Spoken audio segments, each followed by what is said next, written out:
So good morning my dear students. In this particular class we will discuss about pharmacognosy, ethnobotany, their different disciplines and traditional news, traditional knowledge and utilization of traditional knowledge in plant-based products.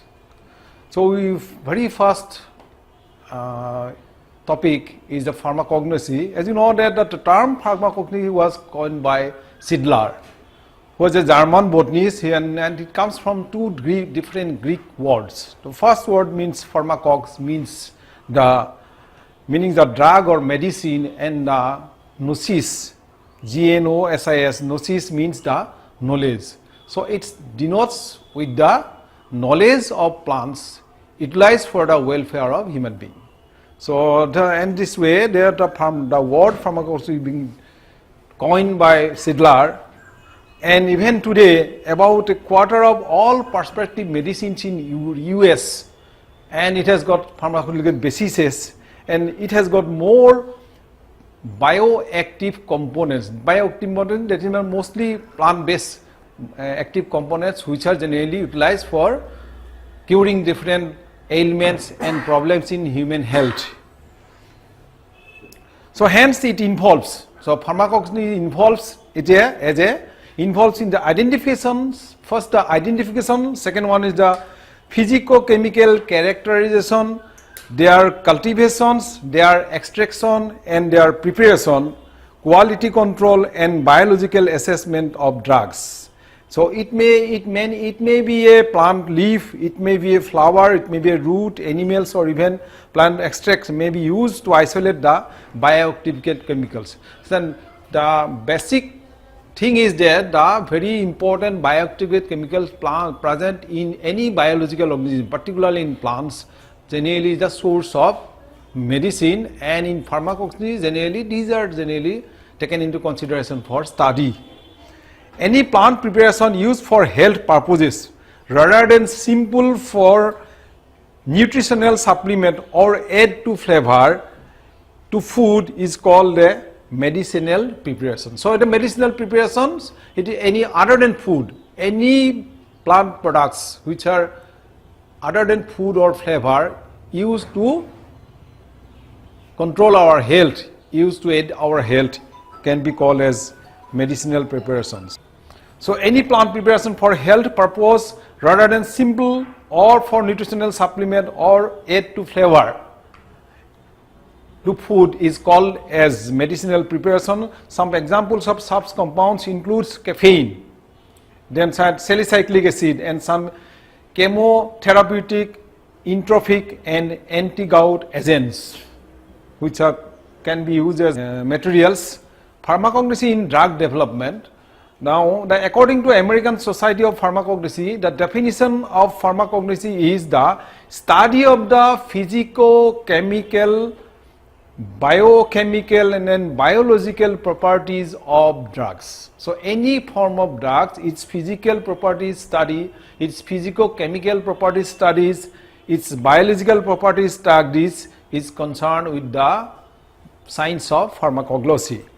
So drug substance or potential drugs or drug substance of natural origin, as well as search for new drugs from natural sources. This is another aspect of pharmacognosy. So pharmacognosy is the use of pharmaceutical companies to screen. Generally pharmacognosy is the use of pharmaceutical companies to screen, the characterize and produce new drugs for the treatment of human diseases. Often naturally occurring drugs can be mass produced. It can be mass produced, or so that they must be studied in order to develop synthetic biosimilars. Biosimilars means there are so many drugs are there which are bioproducts. That means in animals or plants they are generally found. So similar types of drugs, if it is artificially or chemically produced, that biosimilar drugs are generally produced or designed.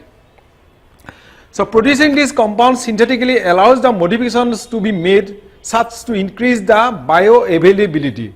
So we can modify these drugs when it is produced outside the periphery of an living organism, that is a plant or animal, when it is artificially produced in laboratories, we can study it in different forms or different perspective. The increase in the bioavailability, its availability can be increased. We can alter the pharmaceutical properties can also be altered, and the increase its efficacy can also be changed, or efficacy can also be altered. So this modification can transform a crude inactive form of plant extract into a powerful drug. So this modification leads to the production of a very powerful form of drug from a crude form of plant extract. As I observed in some academic drugs, it has been found in many anti-cancer drugs. This has been found in many anti-cancer drugs produced, such as Taxol, and many such chemicals are synthesized artificially, from which chemical contains so much proactive, so much active that it can enhance the controlling capacity of the drug to cure such problems or cure such human health related problems. So thus the natural compounds could be provide excellent models for producing novel drugs. So novel drugs is the newly synthesized, just neo means new. So novel drugs are the newly synthesized drugs which are produced from the original drugs or the crude drugs. But crude drug is the basis of origin from plants or animals. Mostly it is from plants. So standardization of parameters. For drug studies, some certain parameters are to be standardized. This can be called as organoleptic characters. Now you see, the organoleptic characters means the organoleptic relation can be done by the means of sense organs. With the help of some sense organs, the organoleptic compounds can be measured. When provide the simplest as well as the quickest mean, it provides the quickest and simplest mean of testing a drug to establish the identity, purity, and to ensure the quality of a particular drug. You see, three important aspects: purity, identity, and quality of drugs can be tested with the help of such kind of test or organoleptic characters used. Organoleptic, it is pertaining to human organs, such as sense organ, such as our nose, such as our skin. So these kind of tests are called organoleptic tests or organoleptic characters. So organoleptic characters such as shape, size, color, odor, taste, and flexures of stem, bark, leaf structure like margin, apex, base surface, etc. These are also known as the organoleptic characters, and these are very essential for evaluation of drugs. Then microscopic study, second one is the microscopic study. The microscopic study is the morphological description of the plant parts, morphological characters of the plant parts. We know that what is morphology, as well as it is seen by the naked eye. With the help of a microscope also we can see the different morphological characters, or using some magnifying lens also we can go for its morphological characters as well as its anatomical characters. Anatomically what it looks like, then anatomical characters, plant parts under study. Its distinguished characters can be noted down, and some of which are retained in the powder study also. So these characters are taken into consideration for study of the drugs. So its ability, its curability, its efficacy, all these things are concerned with this kind of study.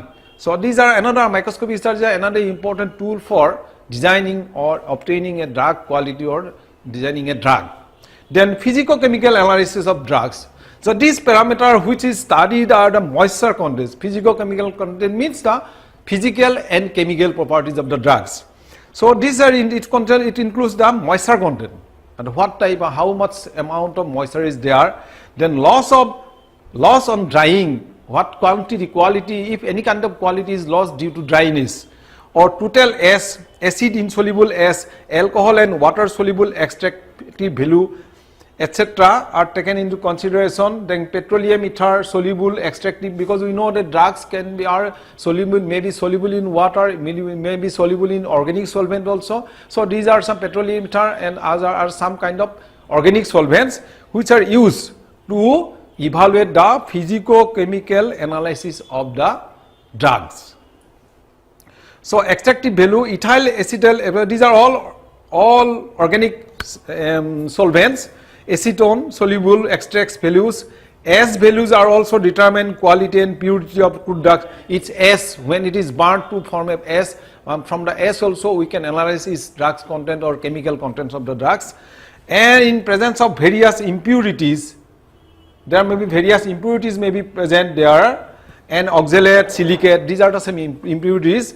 Then this can also be studied how much impurities are there with the help of physicochemical analysis. Then water soluble assay is also used to estimate the water soluble. We know that some soluble assays are water soluble, some are acid soluble, some are on other organic solvent solubles. So compounds may be present in drugs, and this can be determined with the help of this acid soluble form or water soluble forms of drugs.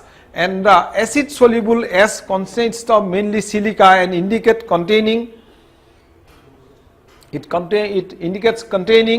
with early material. Many impure materials may be there, that can be detected, and this can be removed, and purity of drugs will be more and more subsequently. So it is the level of discourage the growth of bacteria. This can also be, it will minimize the level of discourage of growth of bacteria. Some due to presence of some impurities, bacteria may be, contamination may be there, and growth of bacteria may be seen. And if the impurities are removed, then definitely bacterial growth can be checked or minimized. Or yeast or fungi. These yeast, fungi, we know that bacteria, these are all microscopic organisms, and microorganisms can generally grow in such kind of materials which is full of nutrients. Any nutrients, form of nutrients may be available, when it is available, and it is generally infected by the many microscopic organisms, including bacteria, yeast, and other fungi. So it can be minimized. This can also be minimized with a particular kind of solvent. The extraction of any crude drug with a particular solvent yields a solution containing different phytoconstituents. So as a result of this kind of solvent, when we use, as a result of different this solvent produces a solution which contains different such kind of chemical constituents. The composition of these phytoconstituents, they are called phytoconstituents. Phyto means plant, constituents means plant structures. So phytoconstituents are generally where we will find, they will be found in the solvent, organic solvent, because we use the S or other materials or crude drugs which are forming a soluble solution, which are forming a solution in presence of the solvent and the plant extract.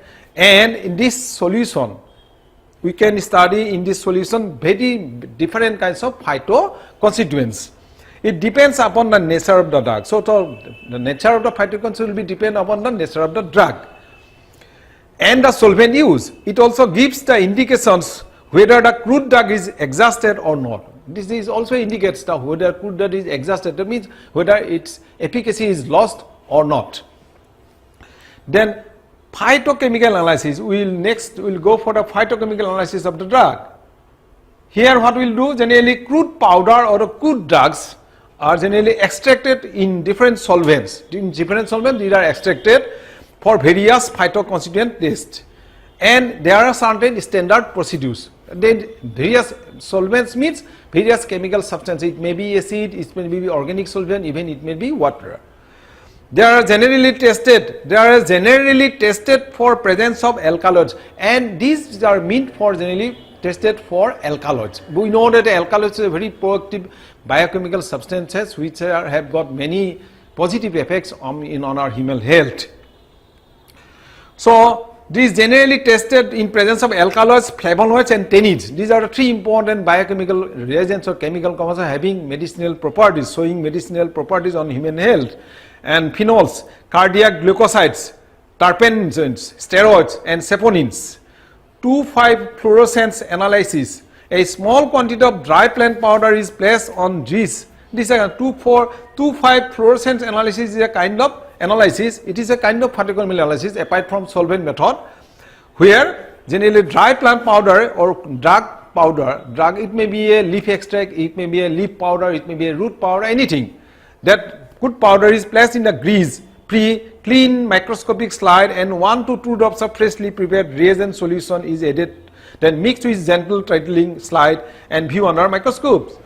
Then the slide is placed inside the UV chamber and observe in color the visible light and ultraviolet relations and color observed in the applications of different different reagents in different radiation recorded. That coloration, what only if this preparation is placed in UV spectrometer, then what happens UV chamber, then it will see the different coloration. So for 2.5 fluorescence analysis, we use UV chambers, that is a microscopic slides, and here we observe the different coloration, and based upon the coloration we can infer or we can calculate the presence or absence of certain chemical substance in that particular crude drugs.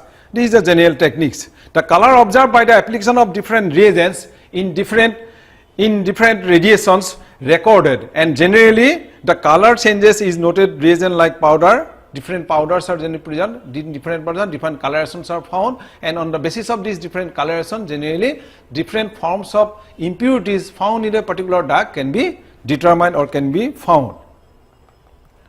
These are some chemical substances here we show in the slides, and which generally indicates the presence of certain chemical substances.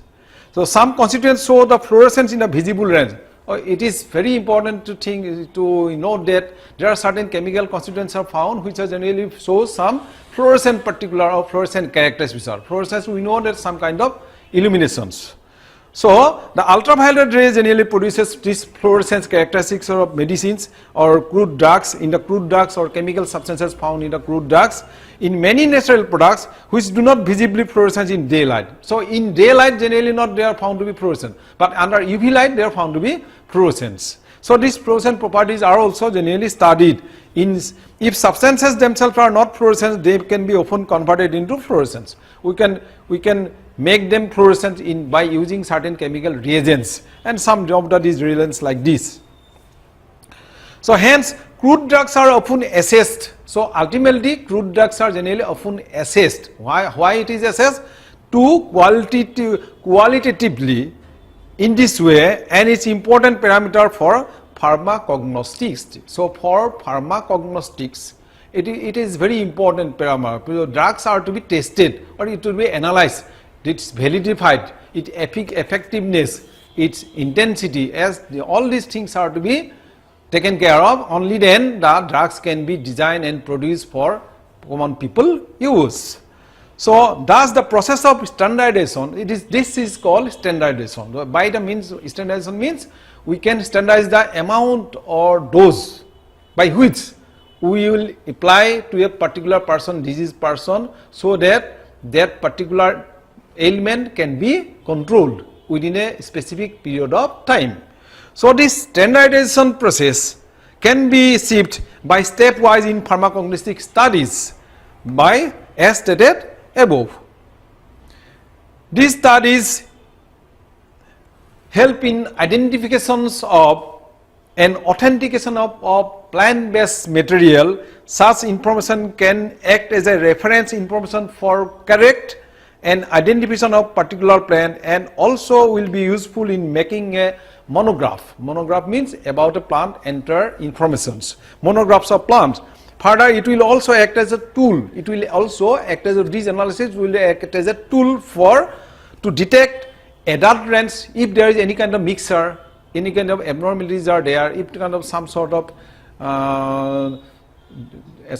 chemical constituents which are not desired, if these are found there, this kind of adulteration is found, and any substituent is found there, and will help in maintaining the quality. So we need to maintain the quality, because in drug the quality is very, very important. For maintenance of quality, for checking the adulteration, for fetching the substituents, we should go for these kind of steps of treatment, steps of checking, and reproducibility and efficacy of natural drugs. Then importance of pharmacognosy.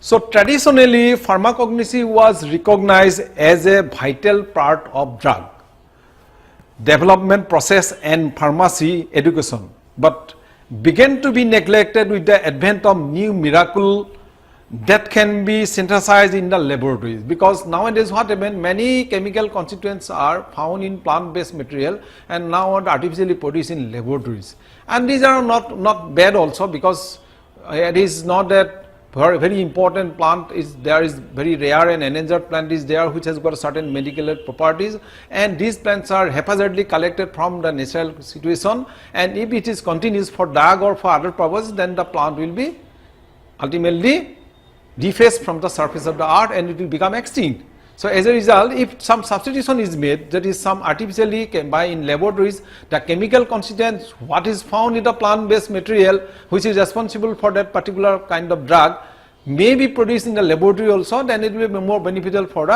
us too also. So but the knowledge of use of that particular kind of drug is very important. That's why pharmacognosy is still very important subject for designing and maintaining a drug in plant-based material or other natural products. However, many scientists are now recognizing the indigenous knowledge. However, many scientists are now, they realize that yes, the local knowledge, traditional knowledge or indigenous knowledge is very important for us to maintain these our traditions. And about the medicinal virtue of many plants, we have known the medicinal virtue of many plants in our old ethics or old books. We have all written, then inscriptions. There are so many mention of plant-based materials are there which are used extensively in treatment of various ailments of human beings. So about the medicine virtue, there in many plants should never be lost, as it offers great insight into the development of new drugs, because it provides a great insight, it provides a very great significant insight to develop a drug. That's why it is important. For example, Artemisium, from the Artemisia anomia. Artemisia anomia is the name of the plant belonging to family Asteraceae. From here a chemical substance obtained called artemisinin. From the artemisinin, or it is also Jingosu tree, which is recognized as an ancient Chinese drug for malaria. In ancient Chinese drug, the treatment system was traditional treatment system. That plant extract was used for treating the malarial parasite. So the respect for ancient wisdom is reflected in the form of phytotherapy or phytopharmaceuticals. So this, in any phytotherapy or phytopharmaceuticals, generally respect for this ancient wisdom is reflected, because it is the ancient wisdom which gives us all these forms of information for which we are now in a position to develop such kind of medicines or drugs. So that the use of plant product to treat illness is well known to South American people, it is in China's people, even in India also, throughout the world. China and India, where billions of dollars are spent on pharmacognostic research. So on pharmacological research, billions of dollars being spent, and to identify and to market the natural medicine drugs produced from plants or animals. The pharmacognosy includes the botanical, it includes the botanical knowledge to classify. First to class botanical, it also includes the botanical knowledge, because without the botanical knowledge, to identification of the plant will be meaningless. It will not be possible to identify a plant, to characterize a plant. So botanical knowledge is very important to classify, to name the plant, to understand its genetic pattern. Through a study of cytological study, you can go for its genetical pattern. Then for its cultivation, through agronomy, we can go for its cultivation pattern. Then chemical knowledge to isolate its chemical knowledge, that is phytochemistry, to isolate, identify and quantitatively assess the bioactive compound present in that particular plant. Bioactive compound may be one or more than one compound or compounds present in that particular plant source. And pharmacology generally to detect and to evaluate their biological properties. So it is the duty of the pharmacologist to detect its biological properties as well as its pharmacological properties or medicinal values, and its effects on living system, particularly human beings. It also needs a working knowledge of quality control. It also needs a quality control, because the quality is very important.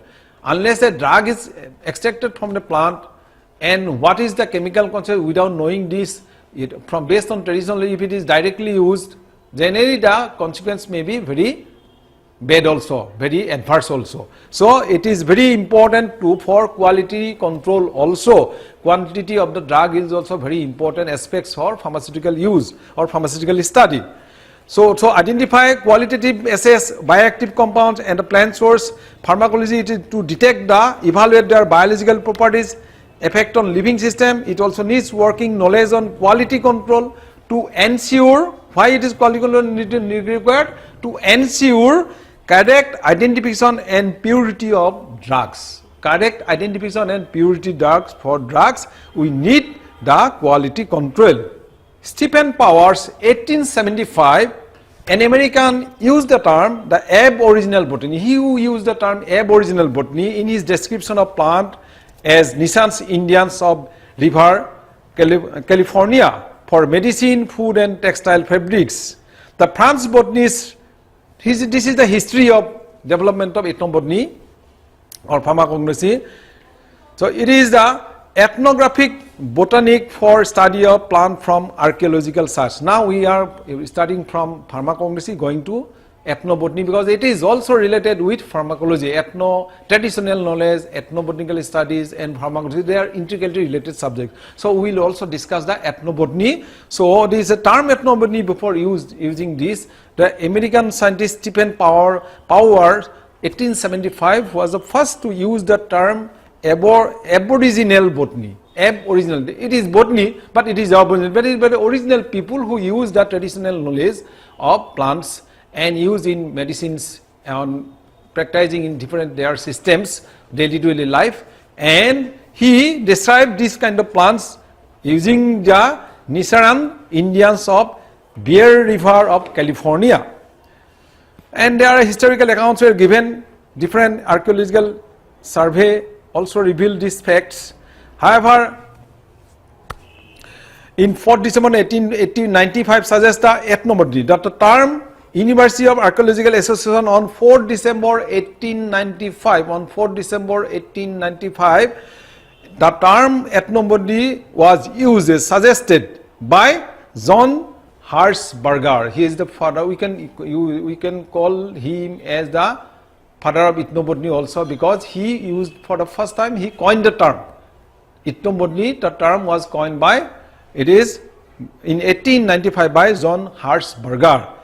Ethnobotany, to describe the study of plant used by the human being. Study of plant used by the primitive and ancient human beings. The term became popular immediately and was widely accepted. It becomes at that time very popular, and widely accepted by everybody. J. Walter Ferguson, 1896, was the first. After Hirschberger, J. Walter was there. Ethnobotany was, and then he also accepted the term ethnobotany and published paper also based on this ethnobotanical study. So there are different terms has been used for describing ethnobotany. So ethnobotany is also defined as the study of the relationship. Basically, it is the study of the relationships of plant and human being. Study of the relationships of plants and human being interactions, and man and his surrounding plant world, because we know the early days there is only human beings around this, the natural worlds are there, it is full of treasuries of plant resources, and that's why human and his environmental interaction study is basically depicted as the, or conceived as, or perceived as the, as it is the ethnobotany. So Jain in 1987 elaborated it. The term was contextually very extensively elaborated by Jain and his associate in 1987 between man and he described that man and his surrounding plant world. It is called, it is the interaction between man and his surrounding plant world can be termed as the ethnobotany. So different definitions are given. However, in broad sense we can say that it is the interaction between human beings and its surrounding plant world or plant world. On the other hand, the folklore includes, there is another term called folklore. Folk means based on different traditional human races are there, and they have got different knowledge systems, and these are generally studied in folklore. So folklore include not only fables or verses about, but references of plants. So in folklore we see there are lots of sayings are there, fables are there, their stories are there. Apart from there, knowledge of plants are also there in folklores.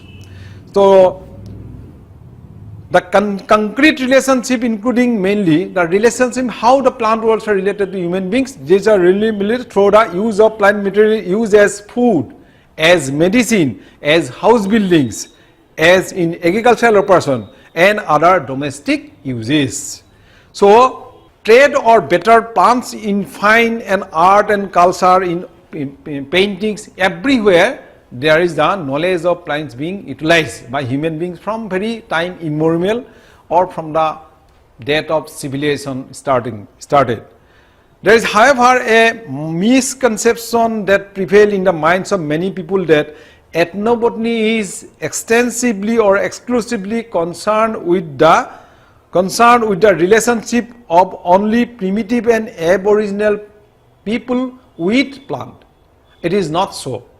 Though it comes from that concept, aboriginal people is surrounding plant world, that was the conception, and many people think that it is the science of, it is that branch of science which deals with the plant world around present around an ancient human communities. But in modern times it is not so. It encompasses all humanities who uses traditionally gain knowledges from their forefathers to up till now the different discourses about plants and their application in the treatment of human illness and other economic importance. That is, economic botany also is a part of ethnobotany. So we know that Jain and Mitra in 1991 extensively studied about this, and they pointed out that the term ethnobotany should rightly be applied. According to them, Jain and Mitra 1991, it should be rightly applied to natural and direct relationship. Natural and direct. One, we have done natural relationships with nature, that is with plants, animals, and our direct relationship that we have directly dependent on plants for some reasons, for some our daily needs. Natural and direct relationship with plants of many people at any level, any level of antiquity, primitiveness or equilibrations, and even to the most sophisticated gentlemen and women of modern world, if the latter associated in particular with plant in festivals. So anyhow, if any modern people who is associated with plant world in even festival or in any way is, it will encompass or it will come under the purview of ethnobotany. So yet ethnobotany is generally taken as a science. It is generally taken as a science of relationships of only the primitive of aboriginal peoples. Though in broad sense, generally it encompasses the relationship aboriginal or primitive people's relationship with the plant world is generally called as the relationship is called as the ethnobotany. But in modern practice, generally it also includes the any modern people, any gentleman, even a women, any modern people who is actively, indirectly or directly involved in any kind of plant world in their rituals or in their festivals or any other forms, it can be termed as, it will come under the purview of ethnobotany. So this is that historical accounts is given different ethnobotanical relationships. So ethnobotany is the study of plant people relationship. In brief, it is the plant to people relationships. So ethnobotany relatively a new science. Ethnobotany is a conception. That conception is relatively new, very recent, and it deals with the various principles. It has got some various principles which governs such relationships between man and vegetation, man and plant, man and vegetation relationships, which are the principles based on which these rules are being governed. So it is the ethnobotany. In other words, ethnobotany means all the sources of plant towards the humankind. All the sources of plant towards the humankind is the ethnobotany and other species growing on earth. Not only humankind and other species related to human beings. So it reflects congruence with our human effort to understand our place in the world. To understand our place in the world. What is our place? What should be our position in the world as a whole? So that also be reflected in ethnobotanical study. It also linked to the ethnobotany. Ethnobotany is also linked to taxonomy, that is classification and identification, naming of plants, nutrition, then in terms of their food value, nutritional values, pharmacognostic studies or pharmacognosy, phytochemistry, chemical constituents found in plants, palynology, the pollen grain morphological study, then ecology, plant environment relationships, conservation biology, conservation any organisms which are found on the verge of extinction, their tasks of conservation for future generations, biodiversity conservation. Then ethnobotany has also constructed to include studies of those life. It is also constructed. Ethnobotany is not only related with the higher plants, angiosperms. Apart from angiosperm, any kind of plant communities like algae, like lichen, like fungi, these are also included under ethnobotany. So ethnobotany can lead to the fascinating and fulfilling career. So ethnobotany, as a ethnobotanist, one can lead a very fulfilling and very perspective career, very positive career. It is a fascinating and fulfilling career, whether in university or in a community or in a government or in international agencies or in non-governmental organizations, even NGOs also. It has got a very important role. So it can be, one can adopt this as a profession. Very perspective or very fruitful profession. Most ethnobotanical research requires field works in the outdoors or at least part of any projects. So in 1893, this is an example. In 1893, an unique collection of botanical objects exhibited at the Chicago World's Fair. There is a World Fair organized at 1893 in Chicago, where many botanical objects were exhibited, and attention has been made, an imagination of John Hirschberger, who was the pioneer of coining the term ethnobotany, and he was an archaeologist actually, with a keen interest in plant. He developed a keen interest in that particular exhibition. Give him an impetus that it clicks in his mind that there should be and such kind of study should be made, and as a result of this kind of study, a new conception, new branches of science can be developed.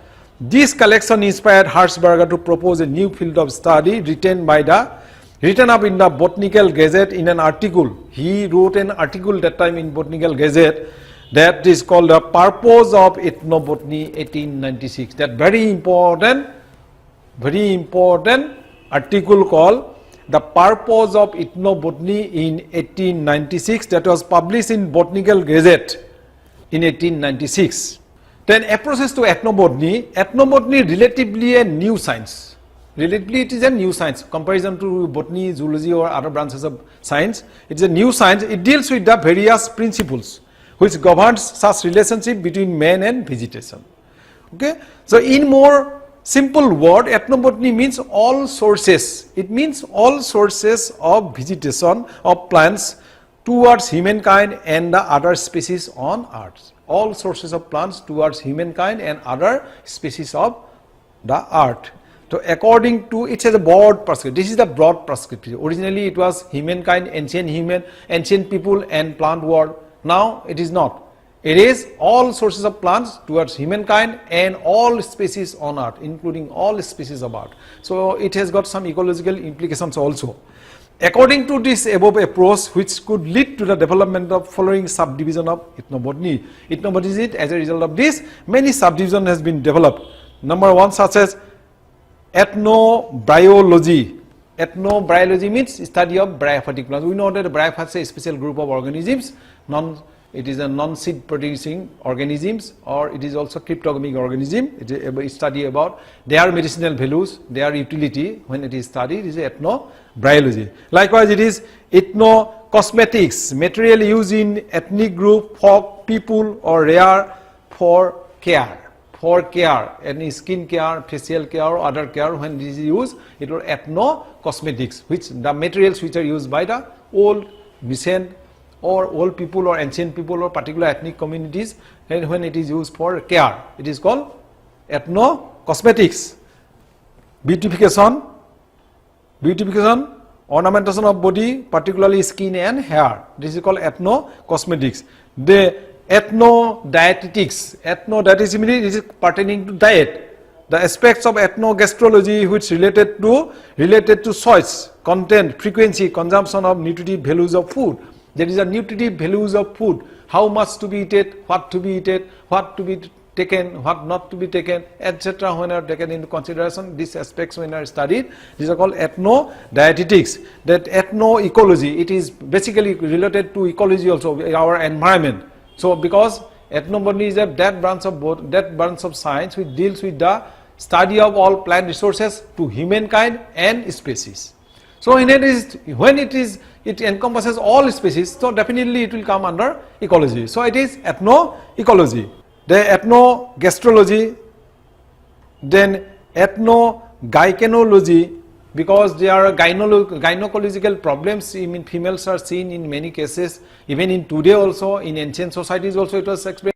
In ancient society they treat all these treatments, for treatment they use many natural products, particularly plant-based materials. So a study of these things, these aspects, it is encompasses under the branch called ethno-gynecology. That ethno-horticulture, it is pertaining to fruits. That ethno-medicines, pertaining to medicines. Then ethno-medico-botany, that means botanical study pertaining to medicine and its different aspects. When it studies, it is called ethno-medico-botany, study of plants employed as a drugs among any ethnic group or people. They are called ethno-medico-botany. Then ethnomusicology, so study of among ethnic group, different ethnic groups are there. They are used different medical, that is musical property, musical instruments prepared from vocal or instrumental, generally prepared from nature. Their origin, evolution, themes, and materials related to their music. When these things are generally taken into consideration, studies about these things, it is called ethnomusicology. Then ethno-narcotics, it is the study of the narcotics substance among the ethnic group. Generally in ethnic groups many narcotics or drugs are seen to be used many times or many parts of the world. And a study about these things encompasses under the branch called the ethno-narcotics. Then ethno-ophthalmology pertaining to your eye, indigenous beliefs, knowledge, concepts, practice for treating ailments of any injury to eye or impairment of vision. Impairment of vision, such kind of treatment is used in using the knowledge of ethno-ophthalmology. Then ethno-orthopedics. So indigenous beliefs, knowledge, concepts and practice healing the bones. Then ethno-paleobotany, that is the ethnobotanical aspects of fossilized plants and materials and their implication or use in various treatments. It is called ethno-paleobotany. That ethnopharmacy deals with the unique beliefs. Ethnopharmacy is a branch of ethnobotany which deals with the unique belief of knowledge, concept and practice. Knowledge, concept and practice among the ethnic group, folk people or race about collecting, preparing, preserving and dispensing medicine. Collecting, preserving, dispensing medicines. This is called ethnopharmacy. Then ethnopharmacology, the pharmacological studies. There is a pharmacology related to ethnobotany. That is a pharmacological study of biological material related to ethnic group is called ethnopharmacology. that ethnotoxicology. Ethnotoxicology is a branch of that ethnobotany. It deals with the study of substances considered or employed as a toxic or antitoxic agent or toxicant among any ethnic group of people or race. So ethnotoxicology. So here we see that a number of plants are there, even in here also.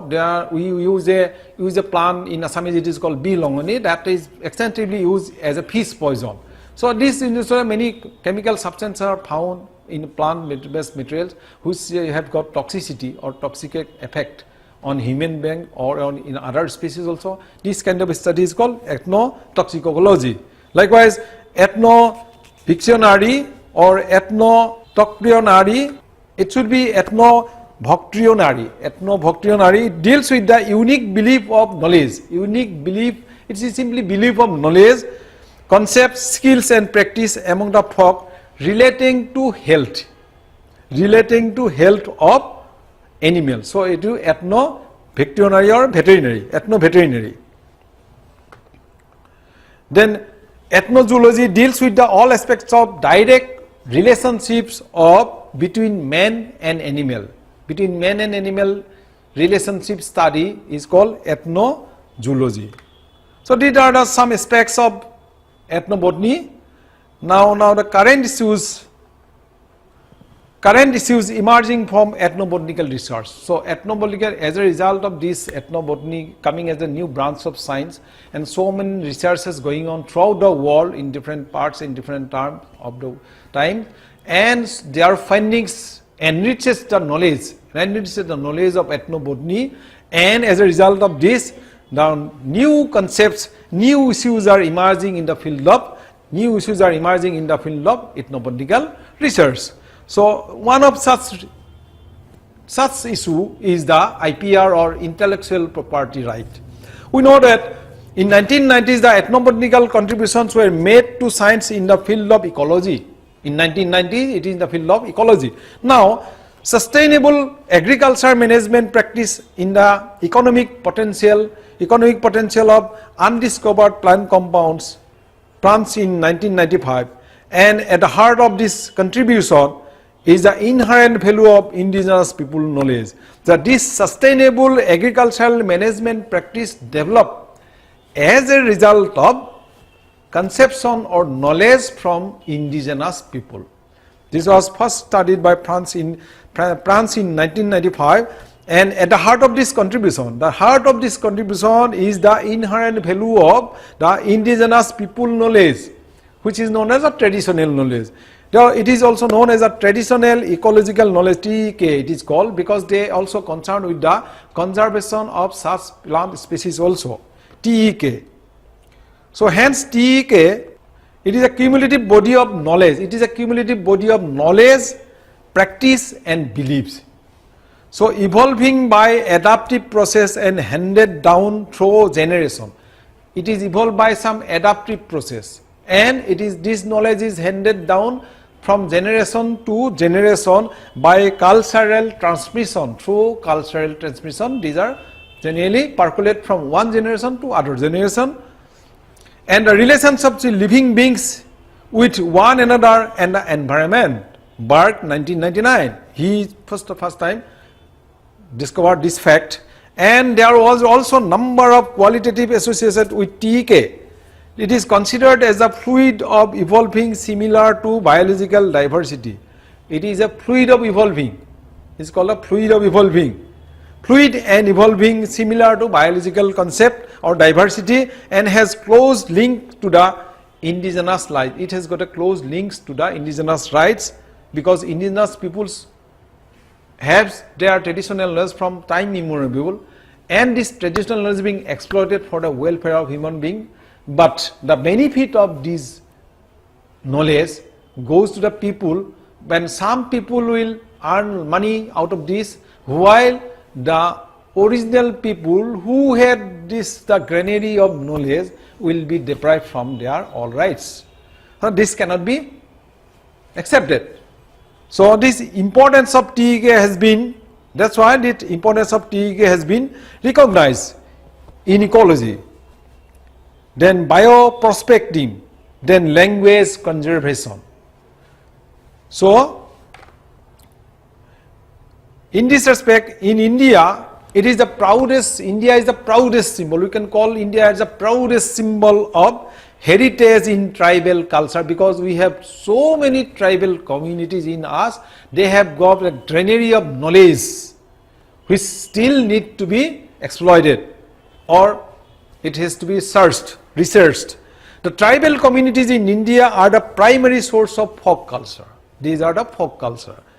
And folk tradition, they have got number of tradition, they have got number of cultures, different cultures. So folklore traditions in India bear testimony to it bears the testimony to the coexistence of tribal and non-tribal and even urban culture. There is a coexistence of tribal, non-tribal and urban culture, many times influencing each other, and as a result of this intermixing of tribal, non-tribal culture and urban culture, what happened? They are influencing each other and developing into a common culture. It becomes a mixed culture ultimately, where we will see the existence of tribal culture also, non-tribal culture also, at the same time sometimes urban culture also. So the nature of traditional knowledge is very source of traditional knowledge in medicinal plants in western Himalayan regions. 5 different diverse systems are found in even Himalayan region also, apart from South Indian regions. It covers literacy, artistic works, scientific works, songs, dances, medicinal treatments, practices, and agricultural technologies and techniques. So these are the different aspects of traditional knowledge. So as a result of these positive developments, particularly in India, both scientists and indigenous people become interested in conserving TK.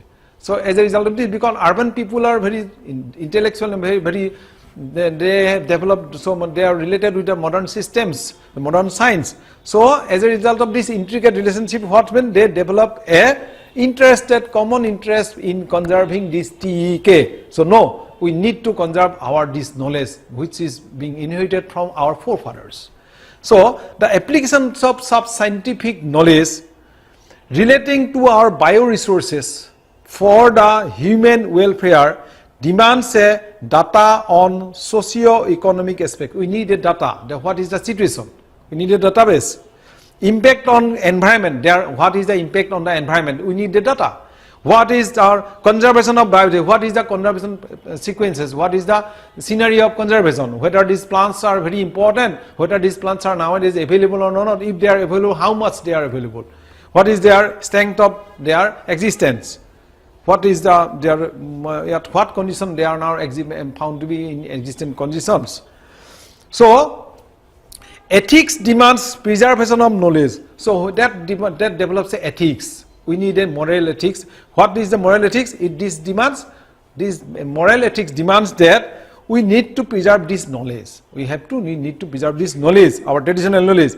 Capacity building among the indigenous people. We need to enlighten that very traditional peoples, tribal peoples, for capacity building and fair sharing. That means they must get the benefit of their knowledge also. Fair sharing of benefits, accounting for that benefits, from where it will come? The benefits accounting from the commercial use of indigenous knowledge, because the indigenous knowledge, traditional knowledge or indigenous knowledge, when it is commercialized and as a result of commercial use, so the benefits comes from this commercial use, any commercial products, and some of the shares should go to the indigenous people also, from where the traditional knowledge has been procured. The modern scientific approach to the study of ethnobotany. What is the modern scientific approach? Now it demands precision in information. First, the precision in information. So modern scientific approach will be now precision in information, statistical supports to data. There must be statistical database also. Then quantitative or semi-quantitative analysis of field observation, quantitative analysis of field observation. What is the condition in field? Then plants have traditionally been used as a source of medicine in India by indigenous people of different ethnic groups inhabiting in various regions of the country or in the world. The indigenous community of snake chambers, an example is given here. Nath community in India have played an important role in healers of treating snake bite. We know that snake biting is a very common phenomenon in India. There is a community of Nath community in India who has the traditional knowledge for treating such kind of ailments. Apart from other communities, it is not that only that community has got this knowledge, but in other communities also their knowledge. But the particular knowledge of that Nath community is very, very significant because very effectively cure the snake bites. So Nath community of India have played an important role in healing the treatment of snake bite victims. So what happened? Snake chambers are also sells herbal remedies for common ailments. They also sell some common remedies. So this is a very important role. So the snake sellers or snake charmers who generally shows the snake dance, and they also sell medicinal of their own medicinal systems. So as a result of this, so many traditional knowledge which has got very significant implication in controlling number of human diseases come up, and as a result of this community is given the benefit of this kind of commercialization of this kind of drugs. That is the main story of this example.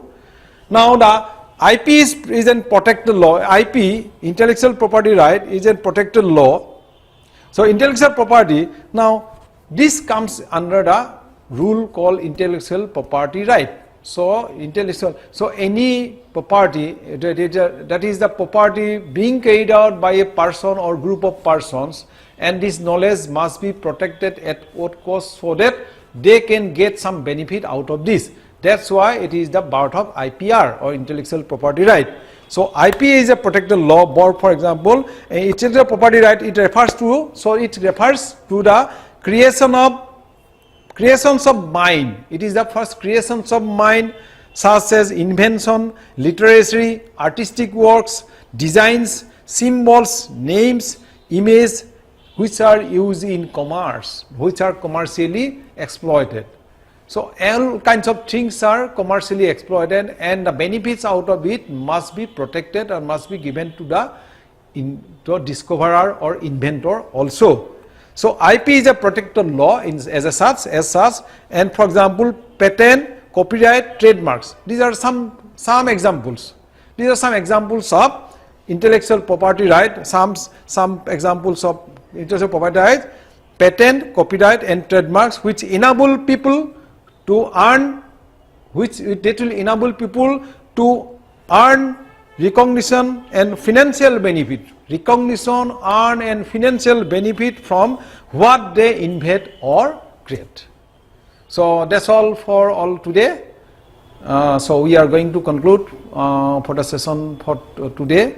Now here in this entire class, we try to throw a knowledge on ethnobotany, pharmacognosy, their different disciplines, their significant contributions, then traditional knowledge and plant-based knowledge, and how the society is benefited from traditional knowledge, and finally the IPR or intellectual property right, which in turn